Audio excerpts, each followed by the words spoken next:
Wir schauen mal, was jetzt uns da interviewt hat. Viel Spaß beim Zuhören. Ja, ich habe fleißig geschnippelt an diesem Interview. Das hat aber folgenden Grund. Der Bile Bear, der Denise Cassiere aus Kalabrien, hat nämlich selber daheim so ein UR-Report. Und nachdem ich da das Ding aufgebaut habe, das Mikrofon an seinen Mund gehalten habe, dann ist ihm das Herz aufgegangen und er war von dem Gerät schon begeistert. Und er hat erzählt und erzählt und erzählt und wir sind gerade noch fertig geworden, bis der letzte Schnürsenkel da aus dem Gerät rausgelaufen ist. Schnürsenkel ist ja das Band, wie die Experten wissen. Ja, der Bile Bear, das ist ein Bär, ein besonderer Bär. Man kann ihn auch mit Batteriebär oder Gallenbär übersetzen. Aber wir haben natürlich den Dennis Cassiere, also aka den Bile Bear, gefragt, wie er denn zu diesem Namen kam. Yeah. So tonight we have the pleasure to welcome Dennis Cassiere at Analog Treff.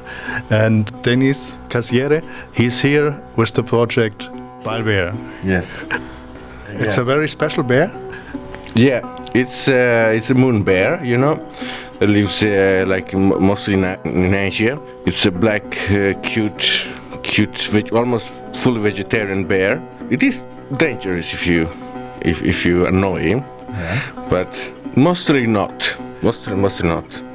But I think the thing what's very special for this bear, it's fluid in the bile.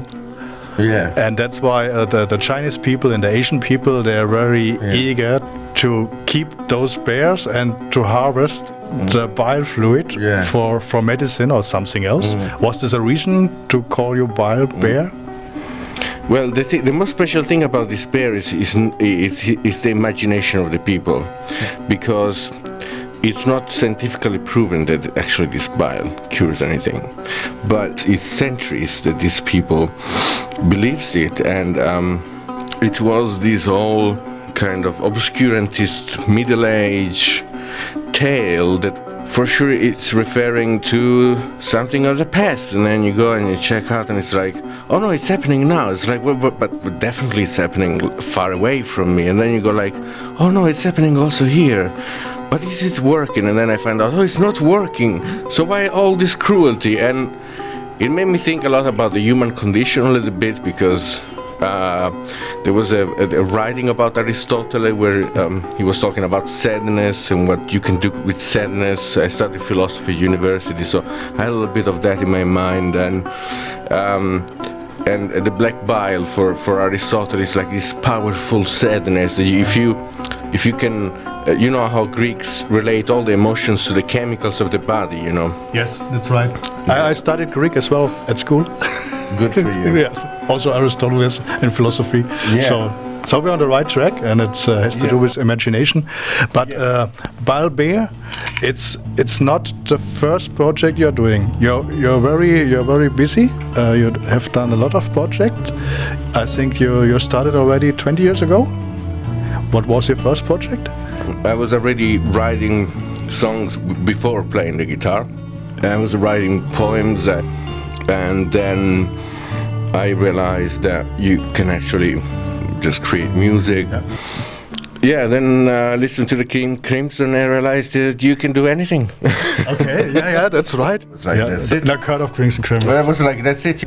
You can love the blues and you can be a hippie or whatever, a freak, you know, and you can hitchhike, but you can love classical music. Yeah. You know, you can read Goethe, but at the same time play jazz. Yeah. You know, all these categories that it is so dichotomic. Eclecticism, you know, this form of putting everything together, and you have passion for Mahler, and then you have a passion, you're a painter, and then maybe you're kind of this post-romantic poet, you know, and that when you start to bring down, like the band, you know, I used to send an Neubauten, you know, this German band, I don't know if you know them. Yeah. It's called Blixerbargeld, right? Yeah, Blixerbargeld. Blixerbargeld. And, you know, bring down the buildings, you know. When you start bringing down the buildings, then you want to do the same, you know. In German, it's einstürzende Neubau. Yeah, einstürzende Neubau. It took me 10 years to master this pronunciation of now. Picture that, how hard it is. Yeah, with having this in mind, so your style is very versatile. So you already played the blues, you played jazz, you played classical related things, could I say so? But now coming back to Bile Bear, it's a solo project. You're playing dobro guitar, which is a very strong, a very loud guitar due to this cone. Guitar playing is a long story. When I got one at the beginning, I thought, well, this is not for me. Mm-hmm. Okay. And I immediately, after 2 months, I discarded it. One day I found some strings that almost broke the neck and the cone of the guitar because they were too heavy. But in that moment I was broken. I couldn't buy any strings, and I hold old guitar strings. You know, I was like, but I have these strings, I'm gonna put them on. And suddenly I realized that you don't have to tune them to standard tuning. And it was a kind of a nucleus moment. It was a serendipity moment, you know, where you look for something and you find something else. Oh, I don't have to tune them, like, that's why I was breaking the neck. Or you go in B, you go in C. So now, like, you will see it tonight, I wrote maybe, I don't know how many tunings I have. Okay. So many. Do you change the tunings very often during your gig? Yeah. I do it pretty fast because it's a good guitar. It keeps in tune very, very easily. Yes. And yeah, I change tunings, and it becomes another instrument. You always end up with the mechanic memory of your fingers. You always end up going always there. You know what I mean? When you change the tuning, you go like, oh. And so it keeps you alert. Yeah. And it's always like flirting with a different reality. And if you follow it a little bit, it's a very alive instrument, because the brothers who created it, the Dopiero brothers, the Dopiero, this Slovakian, not everything is American. This was immigrant. Yeah. This is Slovakian people. Yeah. These Slovakian people, another nationalists like, oh, they're proud of make double guitar great again. it's absolutely bullshit. This is Slovakian brothers who made violins, you know, and stuff like that. String instruments. And it's the cone that was supposed to be like the first like primitive mechanical amplifier, exactly. Yeah. It makes it very alive. So, for example, if I sneeze, if you put it here, you know, and I sneeze, or you sneeze, or you hit a B with your tone, or a G, or one of the strings that's tuning like an F sharp or something, the guitar starts to go. It's resonating. It starts to resonate. It's like this kind of creation. So it's like the creation organ, like by the sea, you know, that you go like, ooh, and immediately it's alive. Yeah, it's alive. Like an animal. Changing the tunes is like trespassing in a new world, in a new sphere. Right? Yeah. It's like so that. Far understood you, right? Yeah, it's like trespassing in a new world, in a new year, in a new movement, and you know, it's such a magic instrument. I'm still, honestly, it's now 3 years. I am still so much in love with this instrument. Like, in a way, like every time I sit by and I'm alone or something in a corner, most of the time I come out with something like, oh, what was that? What was that? Okay, yeah. Many sounds that come out of there. I don't know where they come from. It's full of sounds. But no other instrument, I feel like I resonate with it so much. It's just magic. And I could imagine, if you're talking about amplifying, so the dobro, it's very true. So if you use an electronic amplifier, you can do everything. I tried, but I love first of all, I like the purity idea of the acoustic. That's what. And I wanted something so real that if the light goes down and the water and we all explode like we're probably gonna do, I'm still gonna be there I'm still gonna and give you an emotion with just my voice, you know. I wanted something that was like, if the light goes out, I'm still gonna deliver what I need, you know.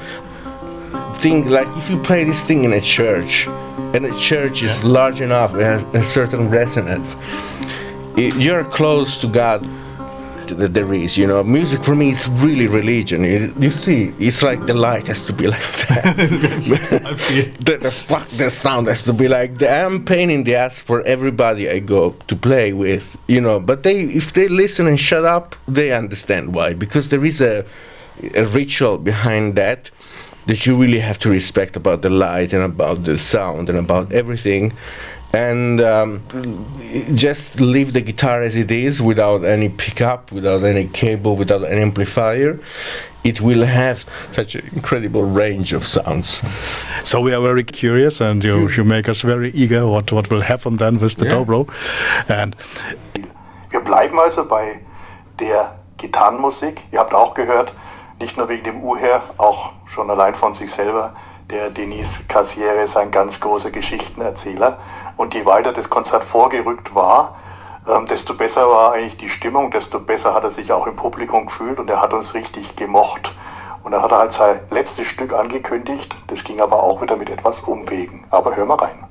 But very festival, I mean, like, you know, huge thing, organization, you know, like personal assistant, van, you call it, they come, and I played this huge stage, and, you know, at a certain point there was a little group and they were eating chips, and I stopped at a certain point, and I was like, what brand of chips is because they are so crunchy. And they replied, they didn't see the irony. And that's when I thought, I'm really in trouble here. And I want to thank you so much, Heinz-Peter, Uli, all of you. Fantastic, amazing. Thank you. Thank you for having me.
Das war das Lied für die Maru, die Maria aus Kalabrien.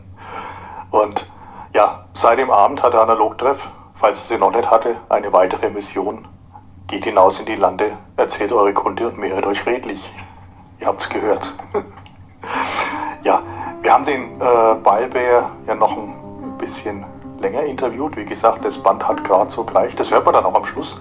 Und der Bile Bear war genauso viel unterwegs wie zum Beispiel die Beate Reiermann. Es passt wieder zum Motto unserer Sendung: von Österreich bis Kalabrien über Kopenhagen. Aber eins muss man auch sagen, anscheinend gibt es bei uns in Franken schon das beste Bier, oder? Ja, Also das wurde bestätigt, mehrfach vom Bile Bear, aber nicht nur von dem. Und Also wir wollen ihn jetzt nicht umbenennen, ja, von Bile Bear in Bile Bear, aber also Oder Bile Haberstoff. irgend sowas. ja, kann sein. Aber vielleicht noch geografisch müsste man sagen, der Bile Bear war noch weiter im Osten in Iran und davon erzählt er uns jetzt noch ein bisschen. You did a lot of projects. I think you had a tour, 4,000 kilometers from Iran to Slovakia. North of Europe, yeah. That wasn't the intention. I just wanted to go to Iran. I left. I had many normal jobs, and the last one was working for a flying company. Okay. And so I booked myself a ticket to Iran, but it was a return ticket. But then I stayed a month. I started to hitchhike there. And then somebody suggested maybe you can couch surf. It's a thing where you basically host people at your place. They leave a review like this guy is cool for free. Okay, it's for free. It took us. I hosted a lot of people for many years, but I had never been hosted. So now it was time to cash out. So I was hosted pretty much almost for 2 years, except that then I paid some hostels because then you need some kind of privacy relatively. So then I checked, to Georgia, and I checked to Istanbul. Like in Istanbul, I finished the money, so then I really had to busk down.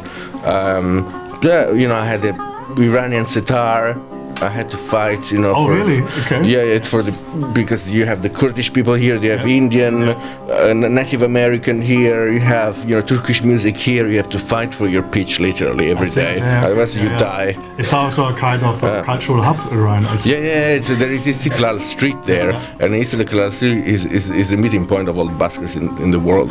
And then I lived a little bit in Istanbul, in the Balkans, then arrived to Prague, and in Prague I had a friend who decided, why don't you play clubs, and you have also a couple of blues projects, why don't you play those tunes? Those tunes are more accessible to people. You love to play them live anyway, you still play them live. I was like, I don't have the heart to myself to book myself, and then he started to be like my agent in Prague. And I have read you were called the Blues Jesus while doing this tour. That is written. So No. I reported it too because I looked good, so I was like, I better invest on that, But it was written by Gazeta Wyborcza, which was like this Polish. It's a Polish newspaper. Yeah, I also know. That they wrote about this thing, and Hobo Jesus or something like that. Because it was true at a certain point. Because I had long hair and stuff like that in Kosovo, I was living in Pristina, and people started calling me the Jesus. And you do in addition, you do some poems, and you do some art as well. I wrote lyrics for a couple of projects. Not just my albums. I wrote lyrics also for a band that's called Agia Sofia, which is an Italian duo of brothers. I wrote lyrics and sang for another trio that's called Dr. Head and the Vertigo, which is a New York-based project, and I sang on this, and I wrote lyrics for many people, and I published a couple of things here and there, I wrote short stories, for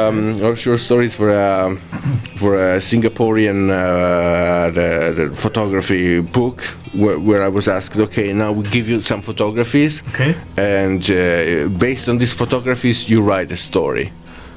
You also did a video installation, and you did 8mm films restorating them.